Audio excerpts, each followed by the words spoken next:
Hello friends, welcome to video talkies and आज आपको मैं मिलवा रही हूँ our very own Surendra Pal ji से। So we welcome you sir. आपने आज टाइम दिया, आज आप हमारे साथ शो पे हैं। बहुत ग्रेटफुल हूँ मैं आपकी। Thank you so much Harleen ji, thank you so much.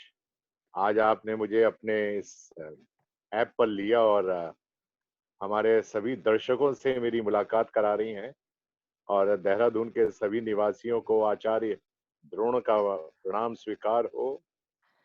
और इस कठिन टाइम में मैं यही कहूँगा कि आप लोग अपने घरों पर रहें, सुरक्षित रहें। घर एक मंदिर होता है और आज यही मंदिर जो है ढाल बनकर आपके सामने खड़ा हुआ है और इस मंदिर में रहें और सुरक्षित रहें।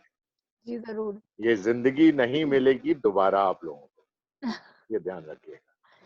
जी, जी थोड़ा सा छोटा सा एक इंट्रोडक्शन देना चाहूँगी, हालाँकि आप इंट्रोडक्शन आपका देने से बहुत छोटा रहेगा अगर मैं किसी को आपके बारे में बताती हूँ, सबने आपको नहीं नहीं, देखा आप है। बिल्कुल दीजिए, So बिल्कुल actor दीजिए। सुरेंद्र पाल जी is an Indian film and TV actor जो बहुत सारी फिल्म्स और टीवी सीरीज में काम कर चुके हैं। And you are best known for your role for Dronacharya in Mahabharat and Chanakya, Shaktimaan, देवों के देव महादेव। बहुत सारे ये फेमस रोल रहे हैं आपके। मूवीज भी बहुत सारी आपने की हैं, खुदा गवाह, शहर, जोधा अकबर। तो बहुत सारी बात करेंगे उन सब के बारे में, मूवीज के बारे में भी। मैं आपको 2 बार मिली हूँ, एक बार मैं मुंबई मिली हूँ आपको, एक बार देहरादून में मिली हूँ।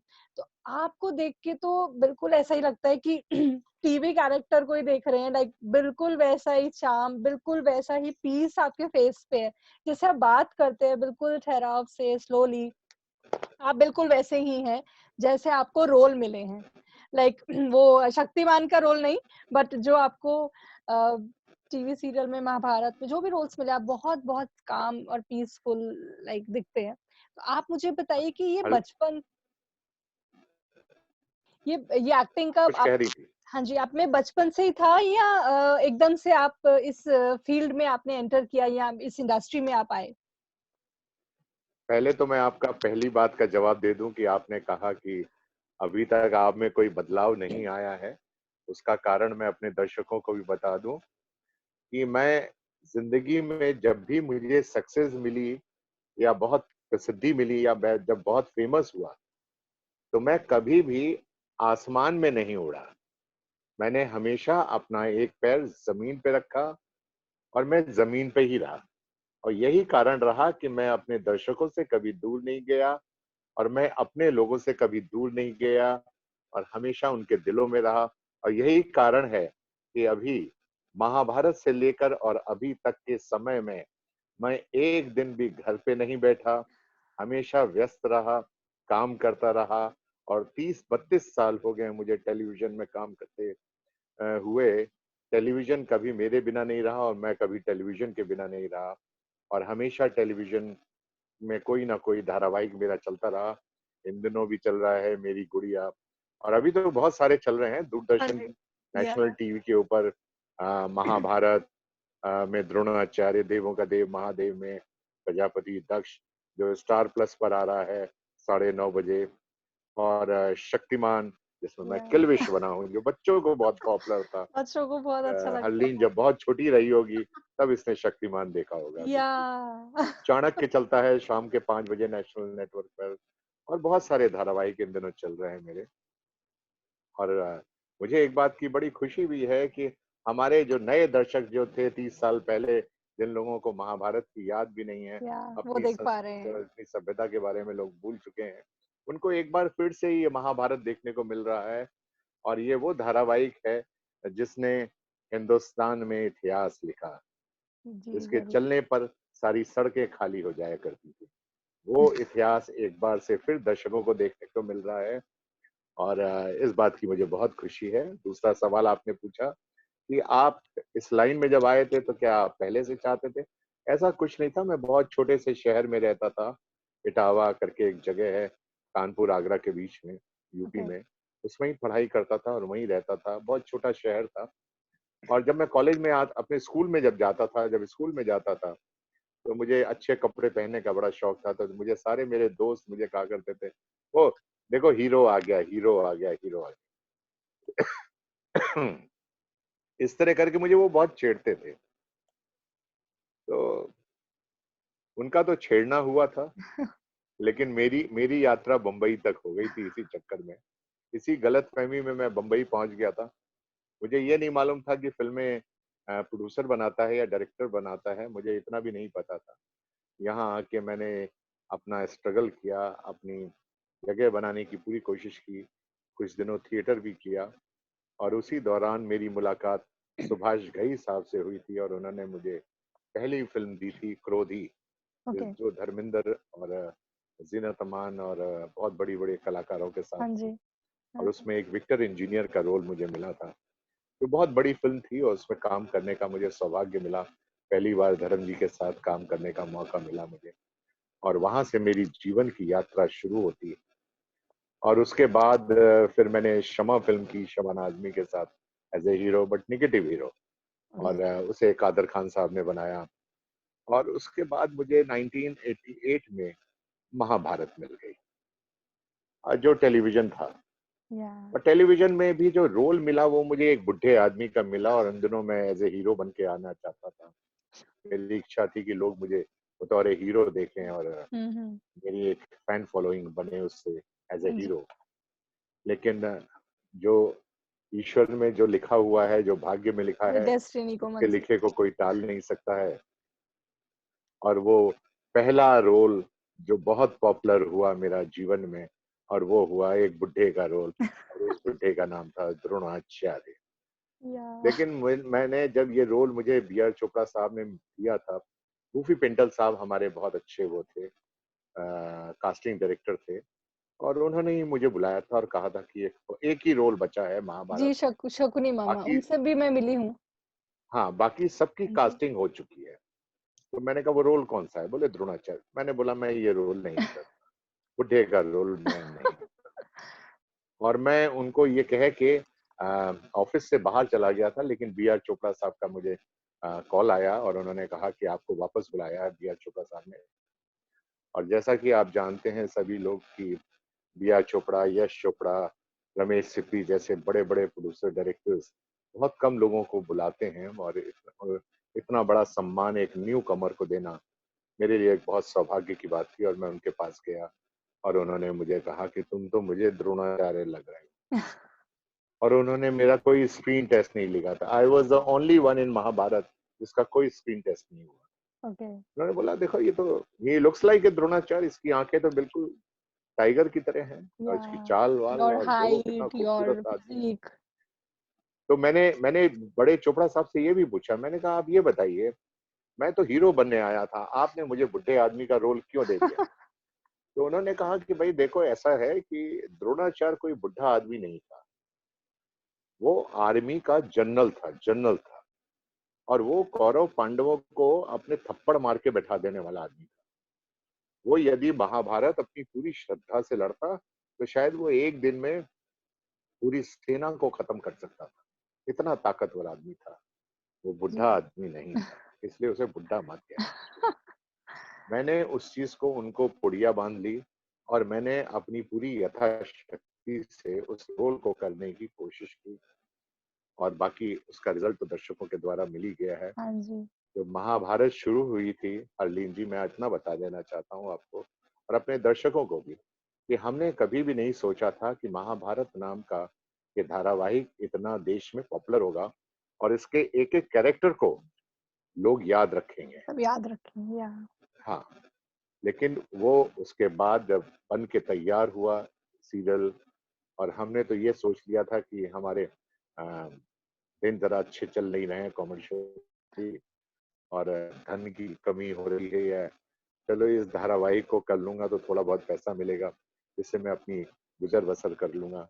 हम तो यही सोच के कूदे थे इस महाभारत में, लेकिन उसने तो इतिहास रच दिया या और जब इतिहास रच दिया तो फिर उसके बाद तो हमने कभी मुड़ के देखा भी नहीं। फिर टेलीविज़न में उसके बाद चाणक्य मिल गया मुझे, उसके बाद शक्तिमान मिल गया, चंद्रकांता मिल गया, ज़ी हॉरर शो मिल गया, उसके बाद एक बहुत के बाद दूसरे या धारावाहिक मिलते चले गए।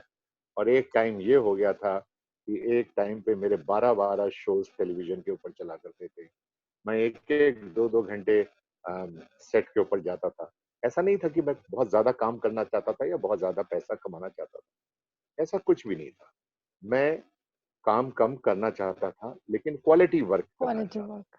अच्छा था। मैं हुँ, ये नहीं था कि कोई भी काम मैं कर लूँगा। हुँ, हुँ, हुँ, हुँ। यही सोचते हिंदुस्तान में आज जितने भी ऐतिहासिक शोज़ या माइथोलॉजी बने या फैंटेसी बनी या कॉमेडी बनी या सोशल बनी, उन सभी में जब कोई स्ट्रॉन्ग रोल आता था तो उसके लिए सबसे पहला नाम जो आता आपका था वो द्रोणाचार्य जी का आता था कि भाई सुरेंद्र पाल जी को बुलाया जाए इस रोल के लिए। और इस तरह करके मुझे अच्छी-अच्छी भूमिकाएँ मिलती चली गईं। और आप ये मुझसे पूछेंगी कि ऐसी कोई भूमिका रह गई जिसे आप करने के इच्छुक हैं? हाँ जी। मैं आपसे यही कहना चाहूँगा कि 10,000 एपिसोड टेलीविज़न में करने के बाद मुझे नहीं लगता है कि कोई भूमिका ऐसी रह गई हो, जो शायद मैं मेरी करने की जी, इच्छा रह गई। आपने इतना वैरायटी आप दी है। हाँ जी, आपने नेगेटिव रोल भी किया है, आपने जी, आपने नेगेटिव, आपने पॉज़िटिव विलेन का रोल हर किया है। तरह के। आप देखिए क कहाँ शक्तिमान का किल्विश या और कहाँ द्रोणाचार्य जैसा सौम्य व्यक्ति, और कितना देवों के डिफरेंस है देव दोनों कैरेक्टर के महादेव। बीच में। चाणक्य का अमात्य राक्षस देखिए और प्रजापति दक्ष को देखिए। Prajapati Daksha was a very challenging role for me. और वो दर्शकों ने बहुत पसंद भी किया और आज भी चल रहा है। और मुझे तो बहुत अच्छा लगता है जब मैं देखता हूँ उसकी एक रेंज। और मुझे बहुत खुशी इस बात की भी होती है कि मैंने जो भी रोल किया, जैसे चाहे वो रावण का हो या परशुराम जी का हो या भीष्म पितामह का रोल हो या द्रोणाचार्य हो, मैंने उसको हमेशा उस कैरेक्टर को अपने दिलो दिमाग में बैठाकर पूरी शिद्दत के साथ करने की कोशिश की और ऑनेस्टी हमेशा रखी। या जी, मैं वो काम दिखता ही है, मैं वो पैसे के दिखता है पीछे आपके कभी हर नहीं रोल में भागा। वो दिखता है। हरलीन जी, मैं कभी भी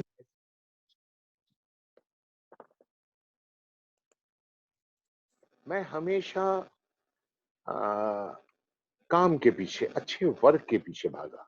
मैंने कहा अगर मेरा काम अच्छा चलेगा और दर्शक मुझे पसंद करेंगे, तो money will follow me. Follow me. Yeah I will never run for money. Money has followed me. Yeah so good. बहुत अच्छे थॉट्स हैं आपके, लाइक बिकॉज़ ऐसा बहुत कम होता है। लोग कहते हैं कि ठीक है, काम पैसा कमाना है, काम तो कुछ भी कर लो, या काम तो हो जाएगा, पहले पैसे कमा ले।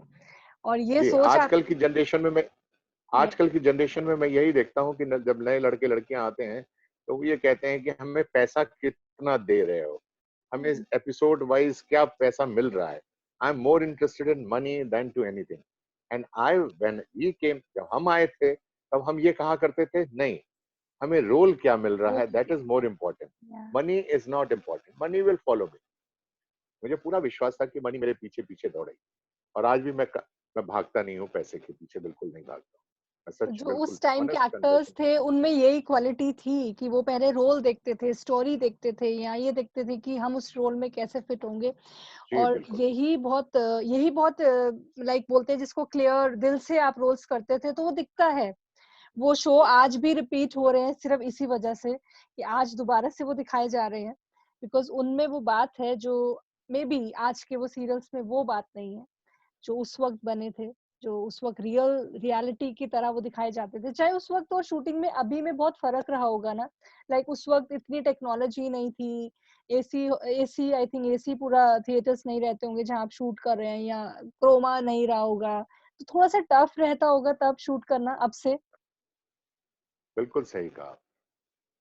पहले हम जब महाभारत बनी थी और शक्तिमान जैसे सीरियल बने थे, तब हम टेक्निकली इतने एडवांस नहीं थे, बिल्कुल सही कहा। हमारे पास बहुत सारी कमियाँ थी उसमें। आज की जो टाइम है, आज का जो दौर चल रहा है, उसमें कैनवास हम बहुत खूबसूरत दिखा सकते हैं। अगर एक बाण चला है, तो उससे हज़ारों बाण निकल हाँ रहे जी, हैं। अगर 10 आदमी खड़े हैं, तो हम लाखों करोड़ों की लाखों बना सेना दिखा सकते हैं। सकते हैं। वो हुँ, सारी फैसिलिटी आज है, हमें उस वक़्त नहीं थी।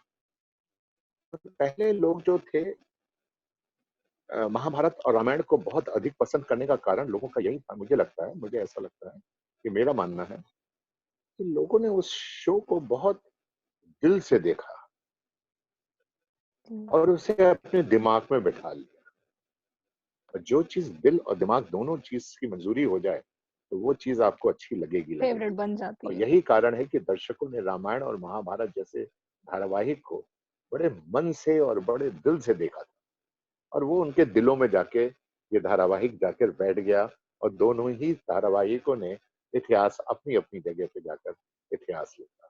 मुझे बहुत खुशी होती है इस बात की देखकर कि आज भी अ डीडी भारती के ऊपर 12 बजे और 7 बजे महाभारत आता है और रामायण भी आता है, शक्तिमान भी आता है, चाणक्य भी आता है, बहुत सारे अच्छे-अच्छे धारावाहिक आते हैं और मुझे ये देख के बड़ी खुशी होती है कि अ, आज भी लोगों को महाभारत ने फिर से एक बार इतिहास लिखा है अपनी टीआरपी में। हाँ जी, आज उसके इतने अच्छे व्यूअर्स आ रहे हैं, इतनी अच्छी उसकी टीआरपी आ रही है, कि मैं नहीं सोचता हूँ कि रिपीट रन में कोई सीरियल को इतनी अच्छी टीआरपी हाँ मिलेगी। जी, और शायद ये भी कारण है कि लोग अपने घरों में बैठे हैं। मैं सभी से ये कहना चाहूँगा कि आप लोग अपने घरों में ही बैठिए।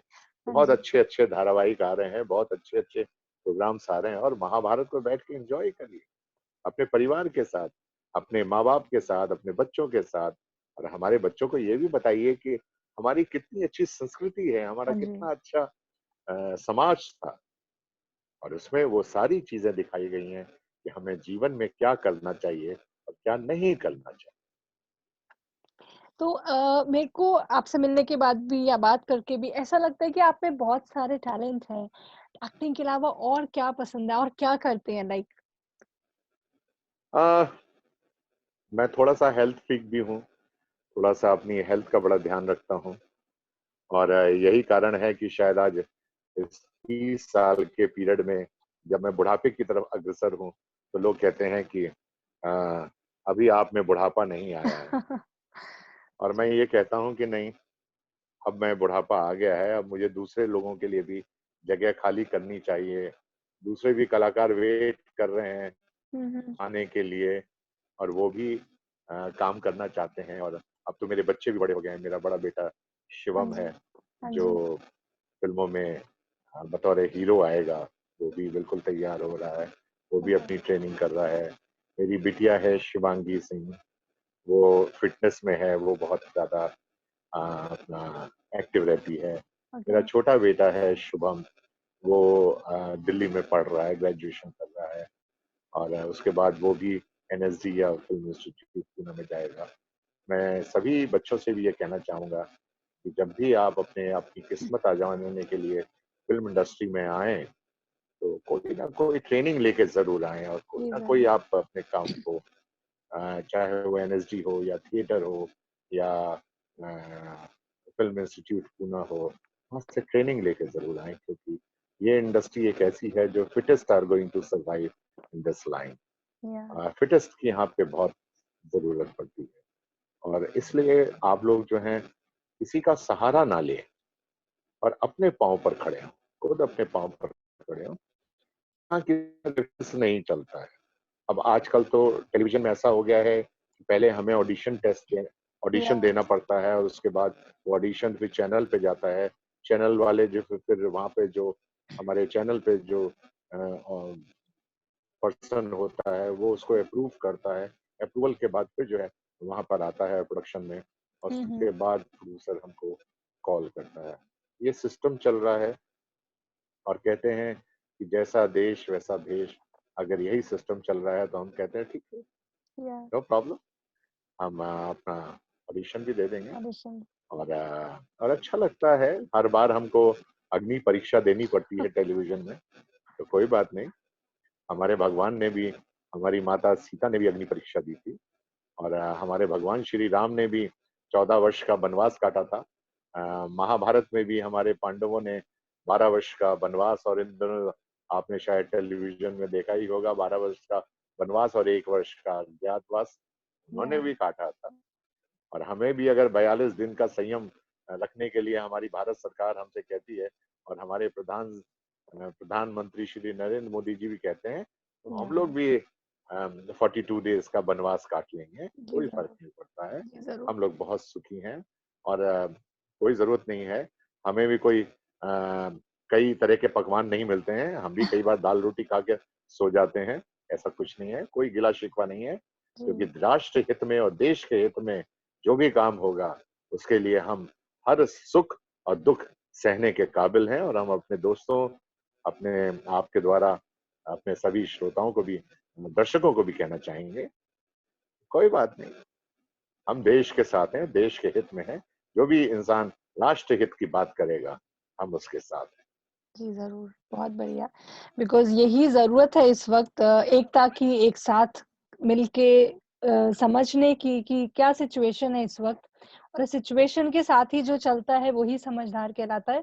तो सिचुएशन के साथ चलना ही समझदारी है। तो बहुत अच्छा जी, बिल्कुल मैसेज सही था, कहा, बहुत अच्छी बात आपने कही। बहुत अच्छा मैसेज हर्लीन, था बहुत ये। अच्छा बोला आपने कि जो वक्त के साथ चलेगा वही आगे दौड़ पाएगा। या जैसे मैंने कहा था कि जैसे अग्नि परीक्षा हर बार देनी पड़ती है, हर बार ऑडिशन के लिए हमें जाना पड़ता है, कोई बात नहीं, ये सिस्टम हो गया है। या अब ऐसा करना है हम लोग को, तो इट्स हम सब लोग पार्ट। करते हैं, कोई बात नहीं। हमें इस बात का वो नहीं गरूर है कि नहीं हम इतने बड़े स्टार बन गए हैं, अब हम ऑडिशन हम क्यों दें? ऑडिशन नहीं नहीं, देंगे। बहुत जो बढ़िया, टाइम की डिमांड होती है उस हिसाब से हमें चलना चाहिए। बहुत बढ़िया, बहुत अच्छे, आज बहुत अगर अच्छे से। कोरोना फैला हुआ है चारों तरफ, अगर आज चारों तरफ कोरोना फैला हुआ है, तो हमें थोड़ा-सा तो उसके लिए भारत सरकार द्वारा दी गई हाँ गाइडलाइन जी, को थोड़ा तो फॉलो करना चाहिए। जी भई ज़रूर। हमसे सरकार कहती क्या है? कुछ भी नहीं माँग रही है, कुछ भी नहीं माँग रही है। कुछ भी, कोई भी हेल्प नहीं वो माँग रही है, सारी हेल्प कर फैसिलिटीज़ रही है। दे रही है, हुँ, हमें मेडिकल दे रही है, दूध दे रहा है, दही दे रहा है, खाना दे रहा है, किराना स्टोर दे रहा है, सारी सुविधाएँ दे रहा या है। सब सिर्फ कुछ मिल यही तो रहा है। कहती है भारत सरकार कि आप अपने हाथों को बराबर साबुन से धोइए और सैनिटाइज़र लगाइए, सोशल डिस्टेंस बनाकर रखिए, घर के बाहर लक्ष्मण रेखा खींच के रखिए, मास्क पहनकर घूमिए। या और क्या कहती है? कुछ नहीं कहती है। हमारी सुरक्षा करने के लिए सारी सरकार जो है प्रयास कर रही है। और पुलिस वाले यदि थोड़े-से डंडे बरसा देते हैं उन लोगों पे, जो लोग कि कोरोना को बहुत हल्के में ले रहे हैं। या उनको ये नहीं मालूम है कि ये संक्रमण जो है, ये प्राकृतिक आपदा जो है कितनी भयानक है। हाँ जी, इसमें जब आदमी की मृत्यु होती है तो किस तरह तड़प-तड़प कर मरता है। तो ये सब चीज़ें लोग जो है समझ नहीं रहे हैं। हाँ वो जी। इसको बहुत हल्के में ले रहे हैं। लोग जो हैं, अभी मैंने एक अपने व्हाट्सएप के ऊपर एक जोक मेरे किसी दोस्त ने भेजा था। हुँ, हुँ। उसने कहा था कि रशिया में करीब 500 शेर जो हैं सड़कों पर छोड़ दिए गए हैं। हाँ जी। बट ये खबर झूठ है। लेकिन कई लाखों गधे हमारे भारतवर्ष में सड़कों पर घूम रहे हैं, ये हाँ, बात बिल्कुल सही है। ये सही है। हाँ, तो मैं यही कहूँगा कि जिन लोगों को ज़रूरत ना हो, घर से बाहर ना निकलें। हाँ जी, और हमारे प्रधानमंत्री आप लोगों से हाथ जोड़-जोड़ कर प्रार्थना कर रहे हैं और इसलिए उनको फॉलो करें और भारत सरकार द्वारा दी गई गाइडलाइन को फॉलो करें। आपका जीवन बहुत कीमती है, ये ज़िंदगी नहीं मिलेगी दोबारा, ये याद रखना। मैं अपने सभी दर्शकों को कह रहा हूँ, ये ज़िंदगी नहीं मिलेगी दोबारा।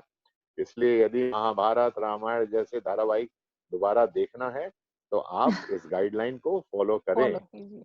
और घर में बैठकर अच्छे-अच्छे प्रोग्राम देखें। या इतना कुछ मिल रहा है, केबल्स अभी बंद नहीं हुए, हमें सारा लाइक इलेक्ट्रिसिटी का कोई प्रॉब्लम नहीं है, पानी का कोई प्रॉब्लम नहीं है, सब कुछ चल रहा है, सब कुछ जैसा चलता जी। है ऑलमोस्ट वैसा सब हमें रिसीव हो रहा है, घर बैठे-बैठे। तो ऑफ कोर्स हमें इस चीज़ को रिस्पेक्ट करनी चाहिए। और अभी आपकी जी। Coming shows, coming. Harleen ji, एक चीज़ और बोलना चाहूँगा, एक चीज़ और आपसे बताना चाहूँगा, कि आपने बड़ी अच्छी बात बोली है कि सरकार हमको सब कुछ दे रही है, लेकिन हमारे भगवान श्री रामचंद्र जी ने जब वनवास काटा था, हाँ जी, उनको तो वो अयोध्या के राजा थे और उनको वनवास में कुछ भी नहीं मिला था। कुछ भी नहीं मिला ना था। दूध मिला था, ना सुबह की चाय मिली थी, ना बर्गर मिला था, ना पिज़्ज़ा मिला था, ना खाना मिला था, ना राशन मिला था, कुछ भी नहीं मिला था। फिर भी हमारे भगवान श्री मर्यादा पुरुषोत्तम रामचंद्र जी ने 14 वर्ष का वनवास काटा था। हाँ जी, इसलिए यदि वो इसीलिए काट वो सकते हैं, हिस्ट्री, हमारे हाँ जी, भगवान काट सकते हैं, तो हम 42 दिन का संयम क्यों नहीं दिखा सकते हैं अपने राष्ट्र हित में और देश हित में। जी, यदि हम अगर ये संयम दिखाएँगे, तभी हम एक सुनहरा भारतवर्ष बहुत जल्दी देखेंगे। हाँ जी, बहुत अच्छा बिकॉज़ वही बात है कि इसीलिए इसीलिए आज उनका नाम, उनका उनका जो उन्होंने सैक्रिफाइस किया, जो बलिदान किया, वो सब याद रखते हैं। तो ये टाइम भी याद रहेगा सबको, सब आगे यही बताएँगे कि उस वक़्त ऐसा हुआ था, ऐसा हुआ था। बट उसको याद रखने के लिए अभी घर पे रहना बहुत ज़रूरी है। तो अभी बहुत सारे आपके आगे सीरियल, मूवी बहुत सारा काम जो अभी थोड़ा-सा टाइम के लिए स्टॉप हो गया होगा। तो आगे आने वाले सीरियल आपके क्या हैं? लाइक क्या प्रोजेक्ट्स चल रहे हैं? कैसा आप काम कर रहे हैं? अब ये तो मैं सीरियल के बारे में तो तभी कह पाऊँगा जब ये खुलेगा, खुलेगा, हाँ जी। लॉकडाउन खुलेगा, बट हम देख पाएँगे बहुत कुछ उसके बाद नया। से फिर से शूटिंग शुरू होंगी। और अभी मेरे 3-4 धारावाहिक जो चल रहे हैं, वारिस चल रहा है डीडी पे, और मेरी गुड़िया करके है, स्टार भारत पे चल रहा है। और ऐसे तो बहुत सारे पुराने रिपीट तो बहुत सारे चल रहे हैं। फ़िल्में बहुत सारी, जैसा कि आपने नाम लिया था, जोधा अकबर, हाँ, इंडियन, और तेरी मेरी कहानी, प्रियंका चोपड़ा के फ़ादर का रोल किया। ओके, फिर मैंने म विशाल भारद्वाज जी की फ़िल्म की थी, जिसमें कंगना रनावत ने काम किया था। अ वो भी फ़िल्म की थी। बहुत सारी फ़िल्में अभी भी कर रहा हूँ। अभी मेरा एक वेब सीरीज़ भी चल के गई है, ओके। मेड इन हेवन करके थी, वो भी चल गया है। और आजकल वेब सीरीज़ भी काफ़ी अच्छे-अच्छे बन रहे या हैं, बहुत अच्छे-अच्छे। और हुँ, कलाकारों को किसी काम की कोई कमी नहीं रह गई है। हाँ काम जी, वगैरह बहुत अच्छा चल रहा है, everything is doing very well. और अभी तो हम इतनी जल्दी तो हम कुछ बता नहीं पाएँगे कि क्या होने वाला है हाँ जी, हाँ जी। लॉकडाउन के बाद, कैसी इकोनॉमिक रहेगी, किस हुँ, तरह के धारावाहिक आएँगे, हाँ जी, और किस तरह कलाकार लोग काम कर पाएँगे, क्योंकि कहीं न कहीं कोरोना का डर और ऐसा भय थोड़ा-सा समय लोगों लगेगा। के दिलों में और लोगों के मन में बैठा हुआ है। और जब तक ये पूरी तरह से साफ नहीं होगा, हुँ, तब हुँ। तक हम नहीं समझते हैं कि स्पीड इतनी तेज़ आ पाएगी। हाँ जी, और थोड़ा-सा टाइम लगेगा मगर हो जाएगा। हाँ, लेकिन मैं यही कहता हूँ कि यदि अगर अगर वॉर डिक्लेयर हो गई होती, वर्ल्ड वॉर 3 हो गया होता, हुँ, तो भी हमें इसी परिस्थिति और इसी स्थिति को देखना इससे पड़ता। शायद बहुत ज़्यादा इससे इससे शायद कहीं ज़्यादा बहुत होता, इसलिए मैं यही कहूँगा कि भगवान का लाख-लाख शुक्र है कि ऐसा कुछ भी नहीं हुआ हाँ है। जी, हाँ और जी। हम लोग बहुत सुरक्षित हैं, हम लोग को सब चीज़ें मिल रही हैं, सारे वो मिल रहे हैं। हम समझ सकते हैं सरकार को इससे बहुत ज़्यादा लॉस, बहुत नुकसान, इकोनॉमिक भी बहुत डाउन होगी, सब चीज़ें हैं, लेकिन कहते हैं हमारे प्रधानमंत्री नरेंद्र मोदी जी ने कहा है, "जान है तो जहान है।" अगर हम लोग रहेंगे, और ये तभी वो हो सकता है कि जब हम सब लोग मिलकर मिलकर प्रयास करेंगे, तो डेफ़िनेटली हम इस कोरोना की लड़ाई से भी वापस आएँगे। ये कोरोना जो है, बिल्कुल कौरवों सेना जैसा ही है। द्वापर में कौरव सेना थी, और आज कलयुग में कोरोना है। कोरोना है। तो जिस तरह कौरव सेना खत्म हो गई थी, भगवान श्री कृष्ण की दया से, और अब ये कोरोना भी खत्म हो जाएगा जी, ज़रूर। भगवान अ, जी, ईश्वर की ज़रूर, कृपा से। बहुत जल्दी ज़रूर। होगा, और अच्छा वक़्त आएगा, और घबराने की कोई ज़रूरत नहीं है। लोगों से भी मैं यही कहना चाहूँगा कि घबराने से काम नहीं चलेगा। कोरोना आया है आपके जीवन में, एक छोटा-सा कीटाणु है, या जो मात्र आपके गर्म पानी पीने से ही मर जाएगा। हाँ बस जी, आप लोग गर्म पानी का सेवन करते रहें, नमक डालकर गरारा करते रहें, थोड़ा-थोड़ा करते रहें। अ, ये कोरोना मर जाएगा, बिल्कुल मर जाएगा। ये कोई डायनासोर्स नहीं है जो आप लोगों को खा जाएगा, कुछ डरने की ज़रूरत नहीं है। जी। जी, ज़रूर, बस थोड़ा-सा प्रिकॉशन की ज़रूरत है।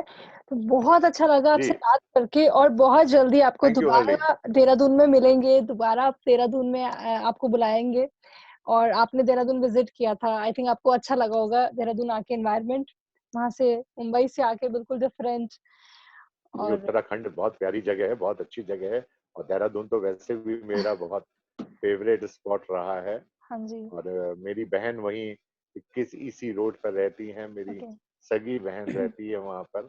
ओके, और मैं अक्सर जब बहुत छोटा था, तब भी देहरादून तब जाता से था, और आते मेरी हैं। बहन मुझे मसूरी वगैरह घुमाने ले जाती थी। मसूरी की खूबसूरत वादियों में हम घूमते थे, और आज भी मैं जी, अपनी बहन के पास जब जाता हूँ, तो मुझे बहुत खुशी होती है। देहरादून के मेरे सभी दर्शकों को मैं ये आचार्य द्रोण का प्रणाम स्वीकार करें, सभी के सब लोग। और हरलीन जी के इस प्रोग्राम को आप सब लोग ज़रूर देखते रहा करिए। ये बहुत ही खूबसूरत महिला हैं और बहुत ही इनकी हँसी तो बहुत ही प्यारी-सी है और जब ये मुस्कुराती हैं तो बहुत ही अच्छा लगता है हमें। मैं सबको आप यही लोग भी कहती हूँ। बिल्कुल इसी तरह मुस्कुराते रहिए जिस तरह हरलीन जी मुस्कुराती रहती हैं और मैं सबको यही आप सब कहती हूँ लोगों कि से मैं फिर हम बहुत जल्दी प्रोफेशनल मुलाकात करेंगे। हाँ जी, मैं सबको यही कहती हूँ, मैं प्रोफेशनल नहीं हूँ, I am not a journalist, मैं इंटरव्यूज़ देती रही हूँ, चैनल्स के लिए या न्यूज़पेपर्स के लिए, बट मेरे को ऐसा लगा कि ऐसा लॉकडाउन में सब लोग डिप्रेस बैठे हैं अगर, तो कुछ करते हैं, लाइक एक टॉक शो करते हैं जिससे आप लोग बात कर पाएँ सबसे लाइव, और पर्दे पे ये बहुत देखना। अच्छा प्रयास है आपका। हाँ जी, एंड पर्दे पे देखना और लाइव देखना, बातचीत करना, मन की बात करना, एक बहुत डिफरेंट होता है। लाइक इसमें हमने कुछ भी स्क्रिप्ट नहीं था, कुछ पहले से कुछ क्वेश्चंस रेडी नहीं थे, जो मन में आया, जो बातचीत थी हमारी, ये बिल्कुल लाइव और दिल से थी। तो मैं यही चाहती थी कि एक टॉक शो करें, जैसे वैसे भी सब लोग आजकल वीडियो कॉल पे बात कर रहे हैं एक-दूसरे के साथ। तो थैंक यू मुझे सो बहुत मच अच्छा लगा, हरलीन। सब लोग थैंक यू आ रहे सो हैं। Much. Thank you so much. सब लोग आ रहे हैं और बहुत अच्छे से अपनी बात बता रहे हैं, दिल से बता रहे हैं। तो मेरे को भी बहुत अच्छा लग रहा है, मेरे ऑडियंस को भी बहुत अच्छा लग रहा है, सब लोग बहुत एन्जॉय कर रहे हैं, आप लोगों की लाइक लाइफ हिस्ट्री जान रहे हैं, कैसे क्या-क्या प्रॉब्लम्स आई या कैसे आप लोगों ने अपने ड्रीम को पूरा किया, पूरे अपने विश्वास के साथ कि हम ये कर पाएँगे। तो यही विश्वास है जो आपको आगे लेकर आया है और इस पोज़ीशन पे हैं आप। तो thank you so much, thank you. मैं 4 लाइनें भी बोलना हाँ जी, चाहूँगा। ज़रूर, ज़रूर। जीना यहाँ, मरना यहाँ, इसके सिवा जाना कहाँ। जी चाहे जब हमको आवाज़ दो, हम हैं यहीं, हम थे जहाँ, बहुत अच्छा। अपने यहीं, दोनों जहाँ, इसके सिवा जाना कहाँ। कल खेल में हम हो न हो, गर्दिश में तारे रहेंगे सदा, भूलोगे तुम, भूलेंगे वो, पर हम तुम्हारे रहेंगे सदा, रहेंगे वहीं अपने निशान, इसके सिवा जाना कहाँ, जाना कहाँ, जाना कहाँ। ये हमारी फ़िल्म इंडस्ट्री की हकीकत है।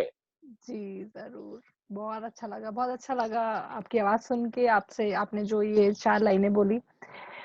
तो आपको देखते रहेंगे टीवी पे, आगे के शोज़ में, आप वेब सीरीज़ में और मूवीज़ में भी। सो ऑल द बेस्ट, और आपकी ब्लेसिंग्स भी चाहिए हमें हमेशा, बिकॉज़ आप में इतना आपने कुछ देखा है और आपने इतने अच्छे पायस रोल्स किए हैं, तो ऑफ़ कोर्स हम यही कहेंगे कि हमें आप ब्लेसिंग्स दीजिए अपनी। मेरी बहुत सारी शुभकामनाएँ और आशीर्वाद तुम्हारे साथ है पुत्री। Thank you so much, thank you आने के लिए, बात करने के लिए, thank you. Thank okay, bye sir, will meet you soon.